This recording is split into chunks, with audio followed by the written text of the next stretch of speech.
మీ business ని develop చేసుకోవాలని అనుకుంటున్నారా? అయితే వెంటనే మీ పబ్లిక్ కోట్ న్యూస్ ద్వారా వీడియో యాడ్స్ ద్వారా మీ యాడ్స్ ని పబ్లిష్ చేసుకుని మీ పరపతిని పెంచుకోండి. సంప్రదించవలసిన ఫోన్ నంబర్ 7729969299. ఇంకొక పక్కన విశాఖపట్నం స్టీల్ ప్లాంట్ కూడా అనవసరంగా దీన్ని ఒక ఇష్యూ చేయడానికి ప్రయత్నం చేస్తున్నారు. వీళ్ళ జీవితంలో ఎప్పుడూ ఈ స్టీల్ ప్లాంట్ గురించి మాట్లాడలేదు.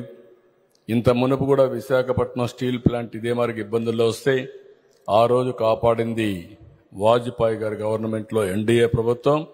రెండోసారి కూడా మళ్లీ ఇబ్బందుల్లోకి వస్తే దీన్ని కాపాడే బాధ్యత కేంద్రం రాష్ట్రంలో ఉండే ఎన్డీఏ ప్రభుత్వం తీసుకుంటున్నామని చెప్పి కూడా నేను మీకు తెలియజేస్తున్నా.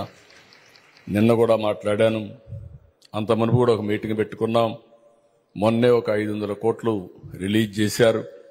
ఆ డబ్బులతో ఇప్పుడంతా వర్క్ స్టార్ట్ చేశారు. తొందరలోనే అవసరమైతే ఇంకొక మీటింగ్ పెట్టుకుని విశాఖపట్నం స్టీల్ ప్లాంట్ని రన్ చేయడానికి ప్రైవేట్కి అప్పచెప్పకుండా గవర్నమెంటే నిర్వహించడానికి ముందుకు పోతున్నారు. అదే సందర్భంలో ఇక్కడుండే హైయెస్ట్ మెజారిటీ వచ్చింది గాజువాక. ఇక్కడే ఉన్నాడు పల్లా శ్రీనివాసరావు. ఆయన చేయాల్సింది నష్టాలు వస్తే మాత్రం కంటిన్యూగా నష్టాలు వస్తే ఎవరు ఏం చేయలేరు. ఆ విషయం ఆయన గుర్తుపెట్టుకోవాలి.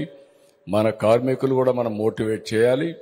అటు కేంద్రం దృఢ సంకల్పంతో ఉన్నారు, మనం కూడా ఉండి మళ్లీ ఈ ప్రాజెక్టును కాపాడుకోవడం మన అందరి బాధ్యత. ఇక్కడే ఎంపీ ఉన్నాడు, ఎమ్మెల్యే ఉన్నారు.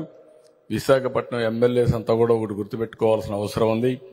హైయెస్ట్ మెజారిటీ ఎక్కడన్నా వచ్చిందంటే విశాఖపట్నంలో ప్రజలు మనకిచ్చారు.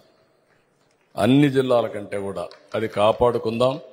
దానికి అక్కడ ప్రజల మనోభావాలకు అనుగుణంగా మనం పనిచేద్దాం. ఈ ప్రాజెక్టు కూడా ముందుకు తీసుకుపోదాం.